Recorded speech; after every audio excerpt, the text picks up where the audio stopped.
দুনিয়াতে আল্লাহর হুকুম না মানা আর অন্যায় কাজ করার দুনিয়াতে বেইজ্জতি হলো, আল্লাহ তাআলা তাদেরকে দুনিয়াতেই বেইজ্জতি করেন। আমি আপনি যদি দুনিয়াতে খুব অহংকার করি, গর্ব করি, মানুষের হক হালালি মেরে খাই, দুনিয়াতে আমার আপনারও একটা না একটা নজির, শাস্তির নজির তৈরি হবে। আর সেই শাস্তির নজির কি? সেই শাস্তির নজিরটা হলো আল্লাহ তাআলা বেইজ্জতি করেন, অসম্মান করেন, ইজ্জত কমায় দেন, রেসপেক্ট পাবেন না, মানুষের রেসপেক্ট পাবেন না দুনিয়াতে।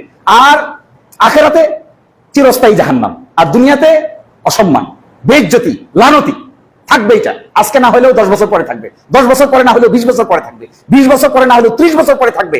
দুনিয়াতে এই এক্সাম্পল আল্লাহ তাআলার ওয়াদা যে দুনিয়াতে আমি তোমাদেরকে লানতি দিব যদি তুমি আমানত। আমাদের চোখের সামনে আসে না এরকম মহাপরাক্রমশালী লোক, মনে হয়েছিল যেন আল্লাহর কাছাকাছি ক্ষমতাধর। এই সমস্ত মানুষকে আল্লাহ তাআলা এই জমিনে বেইজ্জতি করে নাই? দেখি নাই আমরা এই বেইজ্জতি? তার থেকে শিক্ষা আছে তো। আসসালামু আলাইকুম। ঢাকা বিশ্ববিদ্যালয় শিবিরের সাবেক সভাপতির জুমার খুতবা শুনে অবাক হয়ে তাকিয়ে রয়েছেন মসজিদের ইমাম নিজেই। সুপ্রদর্শক, সাবেক এই ডাবি শিবির সভাপতি বাস্তবতার নিরিখে কোরআন এবং সুন্নাহ থেকে অসাধারণ একটি খুতবা দিয়েছেন। আমরা বিস্তারিত। আসসালামু আলাইকুম ওয়া রাহমাতুল্লাহি তাআলা ওয়া বারাকাতুহু। ওয়া আলাইকুম আসসালাম।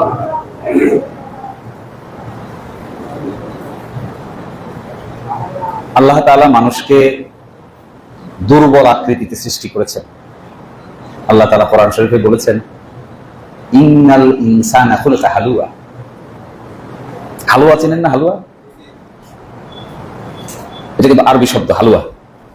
এই হালুয়ার মানে হলো, দেখবেন যখন হালুয়া বানায় এটা একটু নরম নরম থাকে। দেখেছেন হালুয়া? যে পরোটা দিয়ে মানুষ হালুয়া খায় না, হালুয়া কিন্তু একটু নরম নরম থাকে। তো মানুষকে আল্লাহ তাআলা এরকম নরম করে সৃষ্টি করেছেন। এর মানে কি? এটা বলি আমি শেষ করে দেব। এই নরম করে সৃষ্টি করার মানে কি? এই নরম করে সৃষ্টি করার মানে হলো আমরা আমাদের অনেক সীমাবদ্ধতা। কি সীমাবদ্ধতা? আমরা মৃত্যুবরণ করে যাই 50 বছর, 60 বছর, 70 বছর, 80 বছর, 90 বছর, 100 বছর, এরপর আর থাকি না। যদি কেউ কারো জীবন যদি শেষ না হতো, যদি কারো জীবন আনলিমিটেড হতো, কবে জন্ম কবে মৃত্যু এটার কোনো নির্ধারণ কিছু না থাকতো, তাহলে তো মানুষ শক্ত হয়ে যেত, মানুষ কঠিন হয়ে যেত।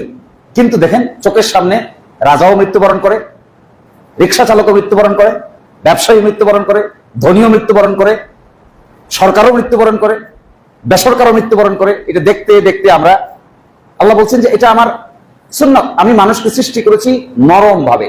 দেখেন বহু লোকের সন্তান হয় কিন্তু দেখবেন বিকলাঙ্গ হয়। কিছু লোক আছে সন্তানই হয় না। সন্তান সম্ভবা নারী মৃত সন্তান প্রসব করে। সন্তান হয় না, হুজুরের কাছে যায়, দোয়া তদবির করে, বিভিন্ন জায়গায় যায়, একটা বিয়ের জায়গায় 2টা বিয়ে করে, 3টা বিয়ে করে সন্তানের আশায়, তাও সন্তান হয় না। আছে না এরকম মানুষ? আছে। আবার এত কষ্ট করে যে সন্তান হয়, দেখবেন একটা চোখ অন্ধ হয়ে গেছে, দেখবেন হঠাৎ করে ডান পাটা প্যারালাইসিস হয়ে গেছে, বাম পাটা আর চলে না। মানুষের কত সীমাবদ্ধতা দেখেন। এই সীমাবদ্ধতা যদি মানুষের না থাকতো তাহলে মানুষ কঠিন হয়ে যেত। মানুষ দুর্দান্ত প্রতাপশালী হিসেবে মানুষকে মানুষই মনে করতো না। এই যে এক নরম প্রকৃতিতে মানুষকে সৃষ্টি করা হয়েছে, এটা আমরা ভুলে যাই। আমরা যখন ক্ষমতা হাতে পাই তখন মনে করি এটা মনে হয় আর যাবে না, এটা মনে হয় আমার জন্যই, এটা মনে হয় আমি প্রথম, আমি শেষ। কিন্তু যেদিন এটা চলে যায়, পিচ্ছিল জিনিস যেদিন চলে যায়, তখন নিজের খুব অসহায় মনে হয়। চোখের সামনে দেখছেন না? এটা চোখের সামনে দেখা যাচ্ছে। মানুষের কে আল্লাহ তাআলা এইরকম করে সৃষ্টি করেছেন বলেই আল্লাহ তাআলার অস্তিত্ব সম্পর্কে মানুষ চিন্তা করতে বাধ্য হয়। অনেক ধনী লোক, অনেক টাকা আছে, অনেক পয়সা আছে, ক্যান্সারে ভুগতেছে, কোনো টাকায় কাজ আসে না, কোনো চিকিৎসায় লাভ হয় না, দেশের সকল হাসপাতাল মেরে ফেলছে, কোনো লাভ হয় না, ভারতে গেছে, কোনো লাভ হয় না, কিন্তু পকেটে কিংবা বাড়িতে সিন্ধুক ভর্তি টাকা আছে, এই টাকায় কোনো কাজ হয় না। গভীরভাবে চিন্তা করে দেখবেন কেন এই লিমিটেশন। আল্লাহ তাআলা মানুষকে সৃষ্টি করে দিয়ে অগাধ ক্ষমতা দিয়ে দিতে পারতেন, তো অপরিসীম ক্ষমতা দিয়ে দিতে পারতেন না? কোন মানুষ প্রকৃত অর্থে স্বাধীন না। দেখবেন আমার অভাব কি? আমার অভাব অসুস্থতা। আপনার অভাব কি? আরেকজনের অভাব টাকা নাই। আরেকজনের অভাব কি? সন্তান নাই। আরেকজনের অভাব কি? সন্তান হয়েছে ঠিকই কিন্তু একটা সন্তান অন্ধ। আরেকজনের অভাব কি? তিনি পিঠে এমন ব্যথা পাইছেন উঠে বসতে পারেন না। আরেকজনের অভাব কি, ডায়াবেটিস নামে এমন এক ডিজিজ হয়েছে, সারাদিন কালে সকালে হাঁটতে শেষ, অভাব। আরেকজনের অভাব কি, 2টা বিয়ে করতেছে, 3টা বিয়ে করতেছে, আল্লাহ তাআলা কোনো সন্তান দেন না, আরেকটা অভাব। এই অভাব কারো না কারো কোনো না কোনো ভাবে প্রত্যেক মানুষের আছে। প্রত্যেক মানুষ হিসাব করে দেখেন, যিনি অর্থনৈতিকভাবে সম্পদশালী তার মনে হয়তো আরেকটা দুঃখ আছে যা আপনি জানেন। আল্লাহ তাআলা এই দুঃখবোধ যদি তারা না দিত, যিনি সম্পদশালী, যিনি এসি রুমে থাকেন, যিনি বড় গাড়িতে চড়েন, তাকে যদি আল্লাহ ওই দুঃখ একটা না দিত, তাহলে তো তিনি পরাক্রমশালী হিসেবে নিজেকে আবির্ভূত করতেন। কিন্তু গিয়া দেখবেন এত কিছু করার পর বহু লোক আছে, গাড়ি বাড়ি টাকা রাখার জায়গা নাই, ব্যাংক ব্যালেন্সের জায়গায় টাকা রাখার জায়গা নাই, কিন্তু রাতের বেলা ডাক্তার এমন এক প্রেসক্রিপশন দিছে 2টা রুটির বেশি খাওয়া যাবে না। এখন কই যাবে? সারাদিন রাত কষ্ট করে এই যে বৈশাখ মাসের দিন ধান কেটে রোদের মধ্যে ধান মারাই করে রাত 8টার সময় বাড়িতে এসে একটা কাজের লোক 3 তালি ভাত খাই ফেলতেছে, 3 প্লেট ভাত, 3 গামলা ভাত খাই ফেলতেছে চোখের সামনে।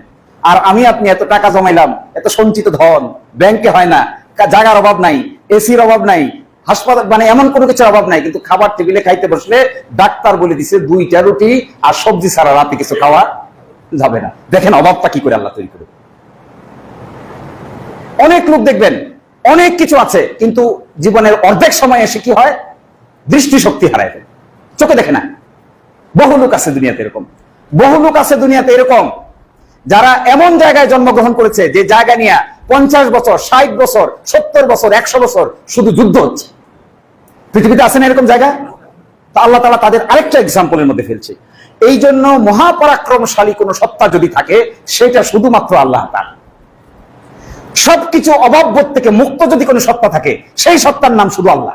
বাকি সব মানুষ কোনো না কোনো ভাবে কোনো না কোনো পর্যায়ে কারো না কারো কাছে নিজের সীমাবদ্ধতার কারণে অভাব বোধে ভোগে। দেখবেন অনেক কিছু আছে, সন্তান লেখাপড়া শিখছে, সবকিছু আছে, হঠাৎ করে একটা সন্তান মাদকাসক্ত হয়ে গেছে, ধনীর দোলাল, টাকা পয়সার কোনো কমতি নাই, রাতের বেলা যে বাড়ি থেকে বের হয় রাত 1টা 2টার বাসায় আসে না, তো মা বাবা খুঁজে কই গেল, খুঁজে ফোন করে পাওয়া যায় না। 3টার সময় হঠাৎ করে সকালবেলা আসতেছে বাড়িতে, মদ খেয়ে এলোমেলো আকারে বাড়িতে এসে ঢুকতেছে। বাবা মা টাকার অসুবিধা নাই, বাড়ি ঘরের অসুবিধা নাই, কিন্তু এই যে যন্ত্রণা যে নিজের ছেলে মাদকাসক্ত, এইটা কি সে বলতে পারে? না, ভোলা যায় না। ফলে আমরা যারা আল্লাহর ক্ষমতার মতো করে নিজের ক্ষমতা দেখাতে চাই তাদের সতর্ক হওয়ার বিষয় আছে। তাদের জন্য এটা একটা বিরাট বড় শিক্ষা, যেন বাড়াবাড়ির একটা সীমা থাকতে হবে। সীমা অতিক্রম করলে কোথায় কি হবে, আল্লাহ তাআলা কাকে কোন জায়গায় ধরে কিভাবে টান দিবেন, এটা আমার আপনার চিন্তারও বাইরে। আমি এখন এসে আপনাদের এখানে বড় বড় বক্তৃতা দিচ্ছি, এই বক্তৃতা দিতে দিতে আমার যদি স্ট্রোক হয়ে যায়, এখানেই ঘুরে পড়ে এখানেই হয়তো আমি মরে যাব। আপনারা সবাই দেখবেন আর একটু পরেই ব্যতিব্যস্ত হয়ে যাবেন কত তাড়াতাড়ি দাফন করা যায়। আমরা হয়ে যান এরকম। দেখেন আল্লাহ তাআলা মানুষকে কি করে সৃষ্টি করেছে, নিজের ঔরসজাত সন্তানের লাশ কাঁধে করে কবরে গিয়ে মাটি দেওয়ার পরে এসে আবার সে নিজের কাজে লেগে যায় না? কই, নিজের সন্তান চলে যাওয়ার পরে যেদিন চলে যায় সেদিন তো মনে হয় আর মনে হয় কিছু করতে পারবো না, আমার জীবন মনে হয় শেষ, আমি মনে হয় মরে যাই, আমার আর বেঁচে থেকে লাভ কি? সেই লোকেই আবার নতুন করে কাজ শুরু করে, নতুন করে অফিসে যায়, নতুন করে আবার ব্যবসা করে, নতুন করে আবার বাণিজ্য করে, আবার ঘুরে দাঁড়াইতে চায়। এই যে এক সংগ্রাম, এই সংগ্রামের মধ্য দিয়েই যাচাই করেন আল্লাহ তাআলা কে ইমানদার আর কে ইমানদার নয়। এই সংগ্রামের বাইরে কেউ নাই, এই অনিশ্চয়তার বাইরে কেউ নাই। কারো অর্থনৈতিক অনিশ্চয়তা, কারো ব্যক্তিগত অনিশ্চয়তা, কারো স্বাস্থ্যগত অনিশ্চয়তা, কারো অন্য ধরনের অসুবিধা, এই অসুবিধার মধ্য দিয়ে শেষ পর্যন্ত সফল এবং বিফল কে হবে? আল্লাহ তাআলার চোখে সফলতা এবং বিফলতা হলো সবকিছু মিলে শেষে। আমরা যেমন করে ধরেন ম্যাট্রিকে পাস করি, এসএসসিতে পাই হলো এ প্লাস, এইচএসসিতে পাই আবার এ প্লাস, এরপরে বিশ্ববিদ্যালয়ে ভর্তি হই ঢাকা বিশ্ববিদ্যালয়। তাহলে প্রথম সফলতা এসএসসি, দ্বিতীয় সফলতা এইচএসসি, তৃতীয় সফলতা বিশ্ববিদ্যালয়, চতুর্থ সফলতা চাকরি, পঞ্চম সফলতা চাকরি, বড় চাকরি, ষষ্ঠ সফলতা চাকরি শেষ পর্যন্ত করা এবং অবশেষে সুনামের সহিত রিটায়ারমেন্টে যাওয়া, আরেকটা সফলতা।